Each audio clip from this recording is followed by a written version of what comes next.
Hello and welcome to episode one of the Everyday Fans podcast. This is a football podcast, but we will talk other sports, primarily NFL. We will dabble in some college, maybe some NBA down the line once football is over. But this is a football show, and it's for the everyday fans like me, the fan in the stands, the fan at the bar, the fan at the tailgate, the coworker by the water cooler, So that's the type of podcast I'm starting here. And if it's for you, feel free to subscribe. Feel free to hang out. Um, and to start, we'll just wrap. We'll just go ahead and look at a recap of week one. We'll kind of go in reverse order. We'll start with last night, the meltdown by my Chicago Bears. These last two primetime games, just fourth quarter meltdowns by teams here. The Bears let the game slip away late.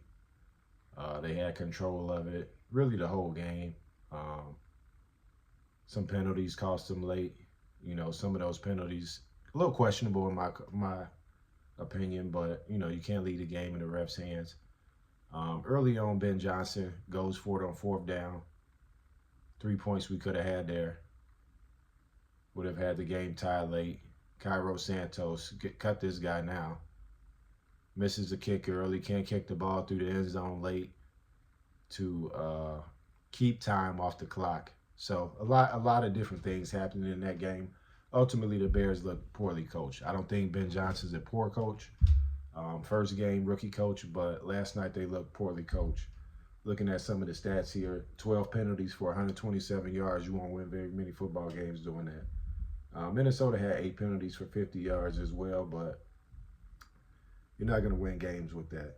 The Bears did outgain them, 317 yards to 254. Caleb, from a statistic standpoint, 21 to 35, need to be more accurate. He's missing guys. He's missing his top guys. He's putting his guys, in bad situations, getting hit a lot. DJ got hit really good on one of those. The ball he got to Kmet was a bad ball. Kmet just made a play on it. Caleb has to be better. 100% Caleb has to be better.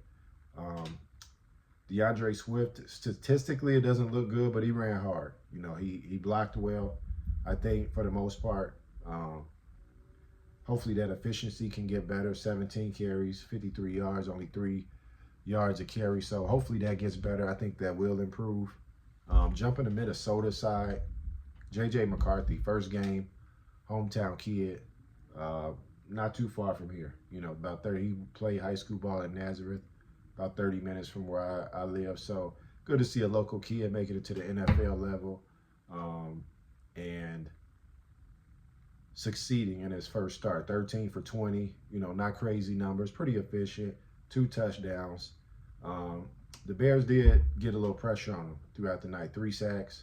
So that was good to see from the Bears defensive line, especially not really knowing how that defensive line was going to look coming in. Aaron Jones had one of the big catches, not so much on the ground, but Aaron Jones a big catch for a touchdown late in that fourth quarter.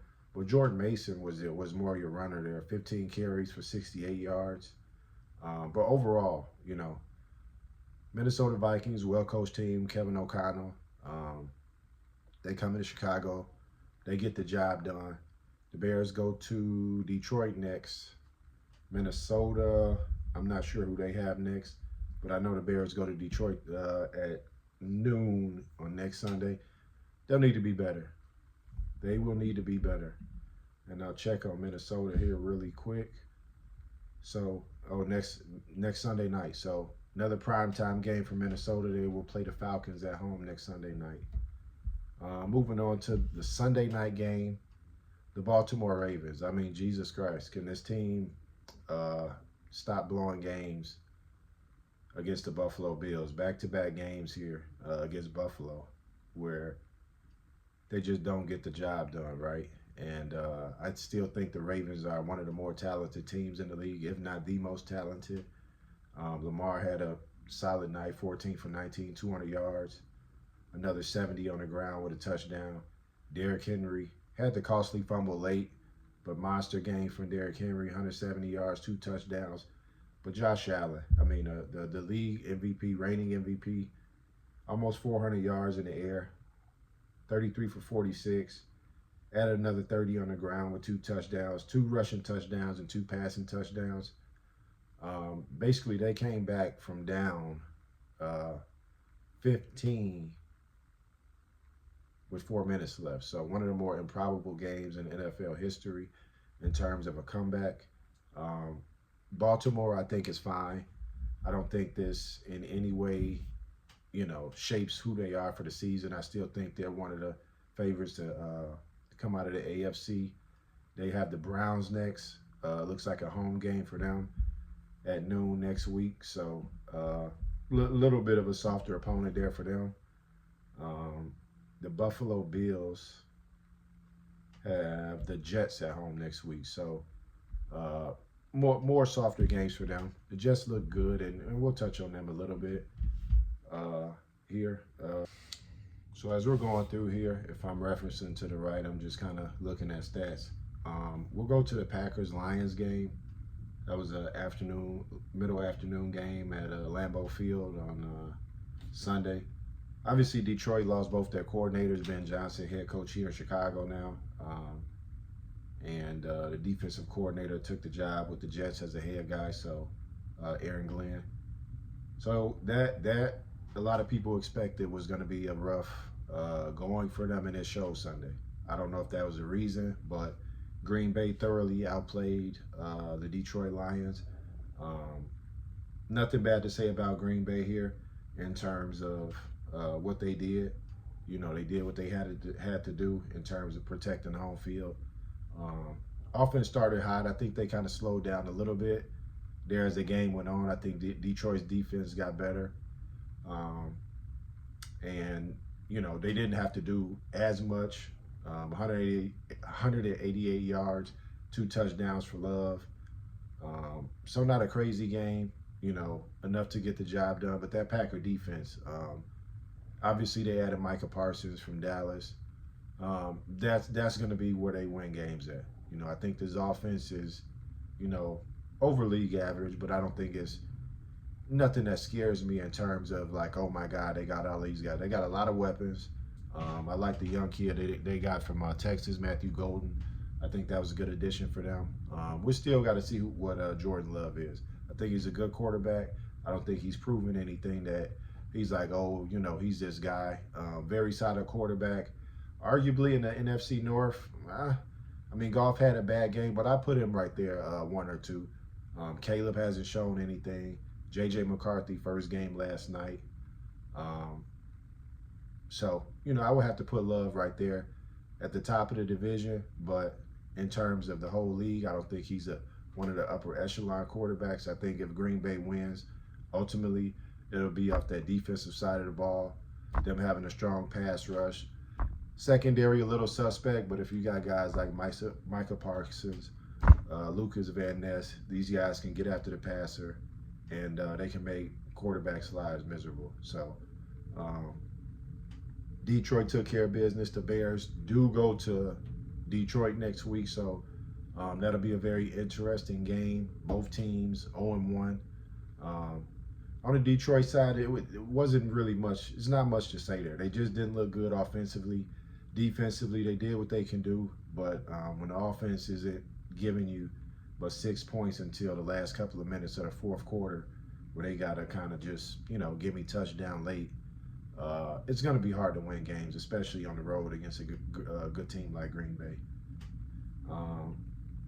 The Commanders and Packers play on Thursday night, so that'll be the opening game to kick off week 2. The Commanders played the Giants at home this past week. Jaden Daniels, 19 for 30, 233 yards, a touchdown. But the rookie running back, Ja'Cory Krosky-Merritt, he looked good. Had a big run of 42 yards, 1 touchdown, 82 yards. Washington is a team that I feel like, we don't really know what they're fully capable of. And I think that's primarily on the defensive side of the ball. I think offensively, Um, Jaden's thoroughly outplayed Caleb Williams in terms of where he was drafted, number two, um, and that's coming from a Bears fan. He's cementing himself as one of the better quarterbacks in the league, um, and I'll be really interested in his game Thursday night. The addition of Debo Samuel gives them another weapon that they have alongside Terry McLaurin, Zach Ertz, the tight end, savvy veteran. So mainly with Washington, what you're going to get is a really good offensive team. Dan Quinn, the head coach, is a defensive guy, but clearly he had it figured out.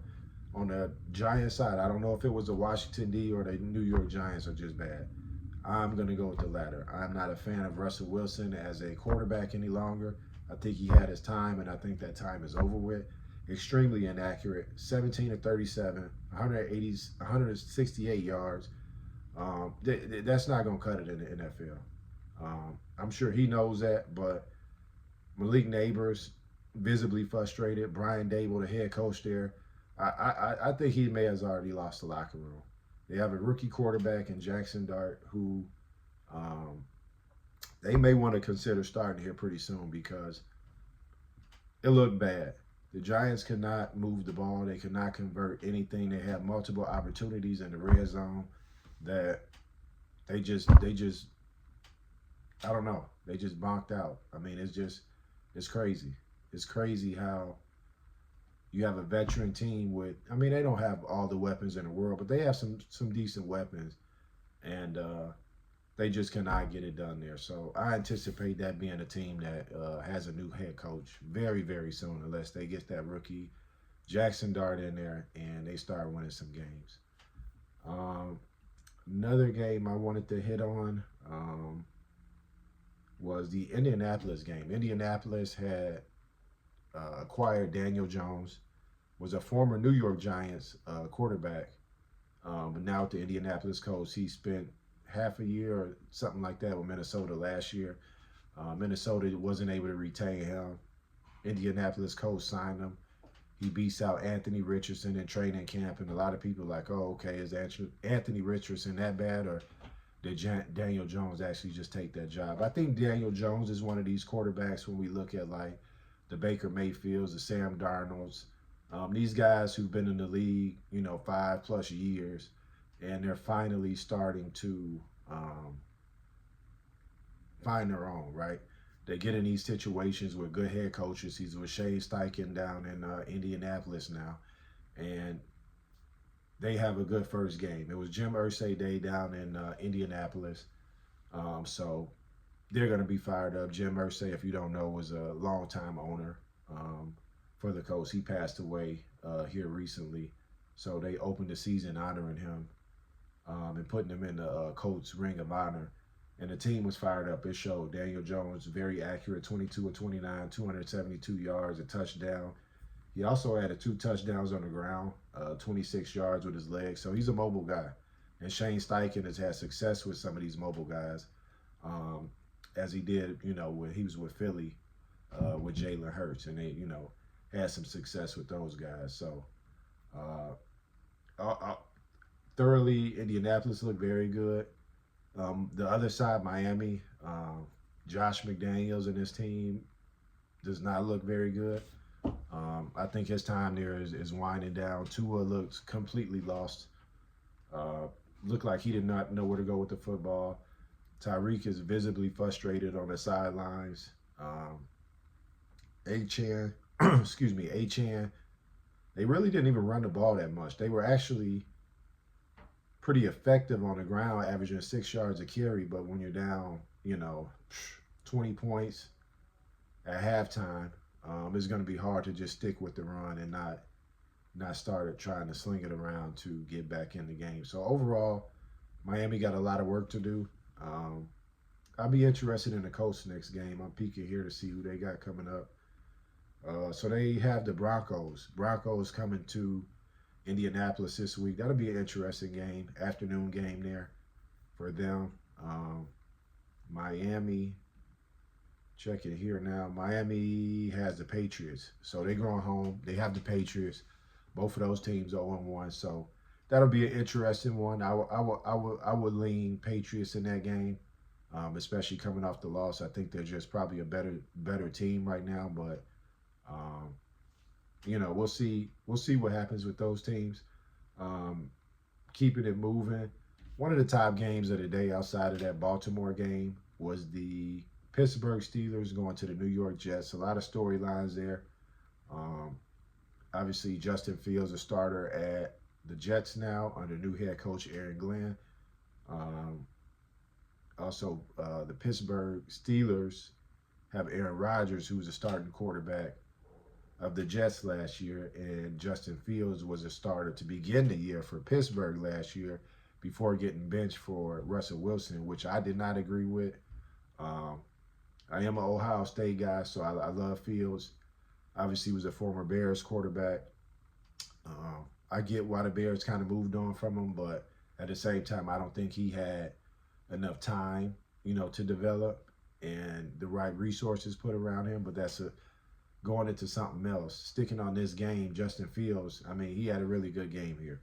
Very accurate, 16 to 22, unlike Caleb last night, by the way. Justin, 16 for 22, 218 yards, one touchdown. Brees Hall, I mean, he was running it up. I mean, he looked like the Brees Hall at Iowa State a couple of years back. 170 yards on the ground. Fields also had 48 yards on the ground with 2 rushing touchdowns. So that's the Justin Fields that, people know he's very lethal with his legs. Um, he was hitting this guy for also Ohio State Buckeye receiver, Garrett Wilson, 7 receptions, 95 yards, a touchdown. I mean, this was a back and forth game. Pittsburgh ultimately ends up winning off a 60-yard field goal from Boswell late. A late fumble cost the Jets, but Aaron Rodgers on the Pittsburgh side, 4 touchdowns, 22 of 30, 244 yards. He looked good, honestly. Aaron Rodgers is one of those guys. He has a very high football IQ, and he's going to go where the ball should go. The offensive line looked very bad. The Steelers' defense looked very bad.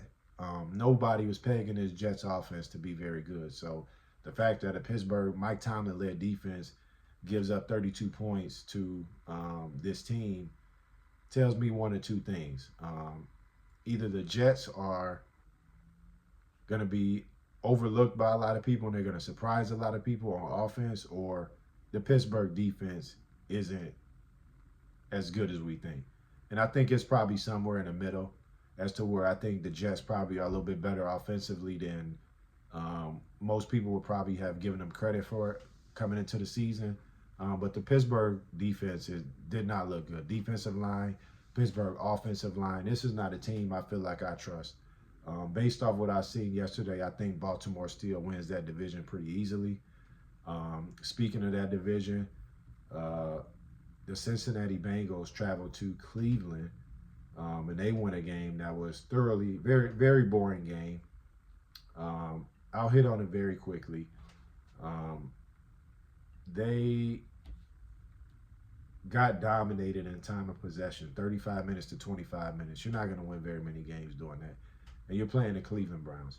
Joe Flacco, veteran quarterback, he made some throws, but he also turned the ball over twice. So he plays a slightly cleaner game. Cleveland makes a few kicks. Let me see here. I feel like they kicker missed some kicks. I want to get it right. I don't want to give wrong information. But while I'm looking, Joe Burrow thoroughly disappointed. 14 for 23, 113 yards, sacked 3 times. Myles Garrett is just in this guy's nightmares. He has to be, because it's just one of those things they cannot defend him. Most teams can't, but I mean, he just wrecks the Cincinnati Bengals. Wrecks the Cincinnati Bengals, excuse me. I'm looking for this kicker stat because I feel like they missed some kicks. Okay, yeah, he only missed 1. I feel like I saw more than that, but So he missed an extra point. So he missed one field goal on one extra point. That's what it is. You lose the game by 1 point. So you make the extra point, the game is tied, you play it in overtime. You make the other field goal, you win the game. So Cleveland had opportunities there to win the game. They did not. And, that's what happened. So Cincinnati will have to play a lot better moving forward if they want to get to the playoffs, which they missed last year. But the way that looked today or Sunday, that's not gonna cut it. Jamar Chase, I don't even know if he played based off what I saw. Cincinnati hosts Jacksonville next Sunday. So that'll be an interesting game. Jacksonville wins their first game. Cincinnati wins their first game.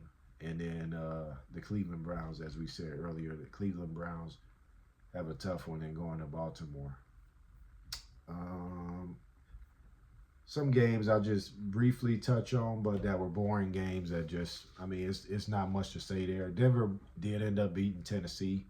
Bo Nix didn't really look good, but their defense is maybe one of the best ones in the NFL in Denver. Denver wins 20-12 over Tennessee. San Francisco wins, so got some injuries. I think Kittle got hurt, so he'll probably be out a couple of weeks, and they already have a few injuries. But San Francisco goes on the road and beats Seattle 17-3. What other game did I want to? Oh, the Rams. The Rams hosted the Texans, which is another really good defense. Rams have a really good defense. Once Stafford gets comfortable, he missed all the training camp with an injury. Probably just holding him out to be cautious. But Puka looked really good. I'd be really interested to see if Devontae Adams can have a pretty good year with those guys. But the Houston offensive line is abysmal. I mean, yeah, C.J. Stroud, another Buckeye. It looked rough for him Sunday. And when you don't have time to throw the ball, it don't matter who you throw it to. It's not gonna work. So Houston has a lot of issues to fix. And I hear a lot of people already saying they're pegging Jacksonville to maybe steal that division. I don't know when those two teams. Let's take a peek at that here.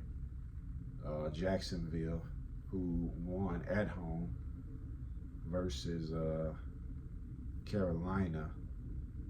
So they play in week 3. So they actually play coming up. So Jacksonville has the Bengals this week, and then that following week they host Houston. So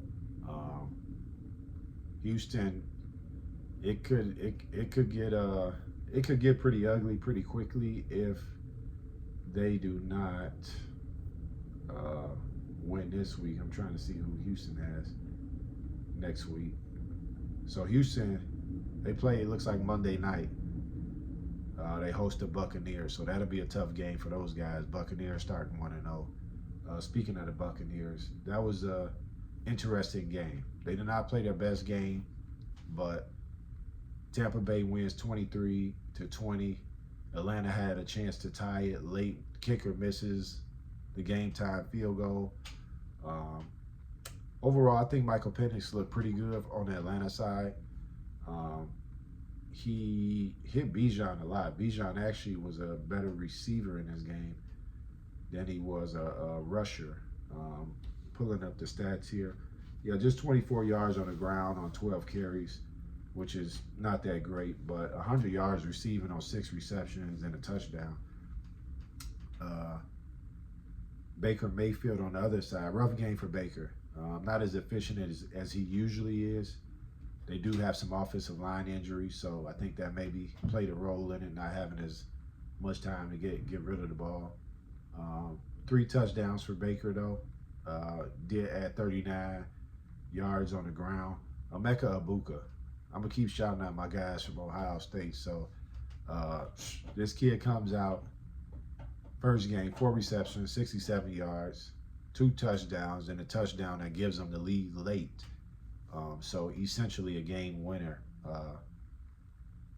Looks like a really good player. Was never the top receiver at Ohio State, but, typically they have a lot of guys that are NFL capable. So obviously he's getting his chance right away with Tampa Bay and is making it count. In terms of the any other games on Sunday, I wanted to highlight Las Vegas did go to New England and win. Arizona did beat the New Orleans Saints. What else we have here? I did want to hit on this Jacksonville game. Yeah. So Jacksonville wins 26-10 at Carolina. And this was an interesting game, not in terms of like the score, but time of possession was almost dead even, 31 minutes to 29 minutes. But Jacksonville thoroughly outgained Carolina, 378 yards to 255 yards. And that's something I'm always interested in, teams that dominate the time of possession, as Cleveland did against Cincinnati, but they did not win. But generally, it's kind of telling of who's running the ball well, who's moving the change, who's extending drives. This game, by being even, Carolina just they weren't able to be as efficient with that time, so they didn't end up winning. Trevor Lawrence, nothing special. They get the job done. They did run the ball pretty well in ETN, 16 carries for 143 yards. One of those being a 70-yarder. Travis Hunter's first game, 6 catches, 33 yards. A lot of stuff they was doing with him is at the line of scrimmage, a little screen stuff, so nothing really down the field yet, which, we'll see how that develops. In terms of that, I did not see him on any snaps on defense. Okay, it's showing he did have a tackle, so it looks like he did log some snaps. I don't have a stat as far as how many snaps he's played total, but playing both sides of the ball, so that'll be an interesting story to kind of follow throughout. The Chiefs-Chargers played in Brazil Friday night, the first international game of the year, and this game was all about Justin Herbert. Justin Herbert, best player on the field, best quarterback on the field, 25 of 34, 318 yards, 3 touchdowns. Main target on the night, Quentin Johnston, who's finally, well, not in terms of targets, but in terms of receptions and yardage. Quentin Johnston, 5 receptions, 79 yards, 2 touchdowns. Keenan Allen back in the fold, the veteran. He also had 7 catches, 68 yards, and a touchdown. So Justin Herbert slinging it around. Chargers were actually more of a pass-first offense this game than you would traditionally think with Jim Harbaugh, where like ground and pound, old school football. But Justin Herbert, man, 34 attempts as opposed to 25 carries. So this Chargers team, man, they came ready to play. The Chiefs, I'm worried about the Chiefs in terms of, not in terms of championship attitude, but their offense struggles now. And as much as I love Andy Reid, I don't know if he has the playmakers to get the job done, anymore. A lot of stuff, with a low ADOT, average depth of target, meaning a lot of throws are coming, at or just short of the line of scrimmage. Excuse me. So not a lot of shots down the field. And that kind of concerns me, because when you get into some of these games, some of these defenses, they're going to cheat up on that stuff, and it becomes very predictable. So the Chiefs get another shot at home. Big game this week for them. Philly comes to town.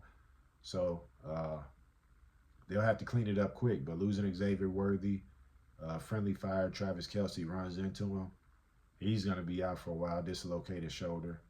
Rashee Rice is suspended for 6 games. So the Chiefs don't have a lot of time to just kind of ease into the season. Already with 1 loss, they're going to need this game Sunday against the Philadelphia Eagles.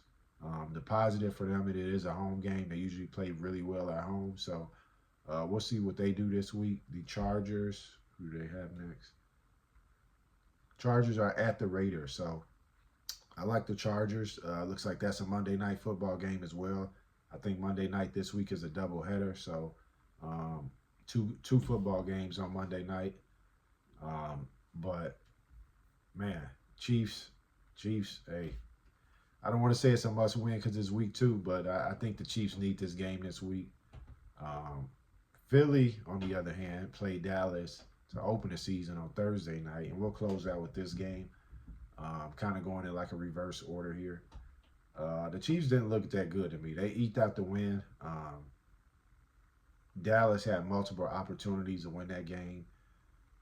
CeeDee Lamb dropped multiple passes late that would have, to me, put Dallas in position to win this game.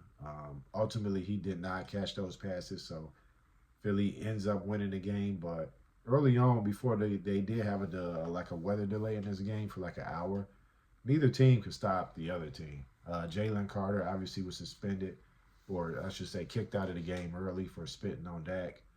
That did hurt Philly's defense. And he was very notably missing. But even if he was there, it's hard to say what they would have done, but you can tell they missed some other pieces. They lost some pieces in free agency off that defense. So really interested in this game Sunday afternoon when Philly travels to Kansas City. Dallas has, I want to say the Giants. Yeah, Dallas hosts the Giants this week, so game that they'll probably be able to rebound on here. So as we conclude here, final week 1 thoughts. A lot of unders. Offenses are not really where they'll be mid-season or toward the end of the season. A lot of teams still knocking off rust. A lot of starters didn't necessarily play preseason. So going forward, be interesting to see if teams change that philosophy or will they just kind of take the first couple of weeks of the season to get going as some teams usually do. Thursday night begins the week 2. We got the Washington Commanders traveling to Green Bay for a Thursday night football game.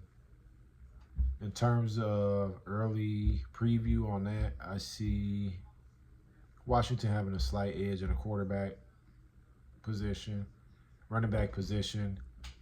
We got a rookie running back and a veteran, Austin Eckler, with Washington. But you got Josh Jacobs with Green Bay, who's been solid for some years. So I'd probably give Green Bay the nod at running back. Probably give Washington a nod at quarterback slightly because of the mobility of Jayden Daniels. Receivers, Washington has a bit more veteran leadership in the receiver room with Terry McLaurin, Deebo Samuel. But Green Bay probably has more depth in terms of the amount of different guys that can move in and out of that. So I probably call that even.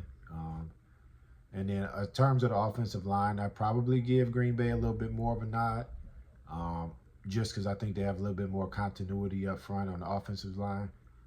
Defensively, question is still out on Washington and what they're going to be, but they played the Giants week 1, so I'm not going to read a ton into that. This game, if they can limit Green Bay to a lower scoring game than they had this week. I think they had 27 points. If they could keep them under, 20 or 17, I think Washington can win this type of game because I think although Green Bay has a really good defense, I think when you have a mobile quarterback like Jayden Daniels, it's hard to game plan for those type of guys just because of the escapability that they have. So very interesting game. I think the Vegas spread is like 3.5, if I remember correctly, seeing last night when I looked.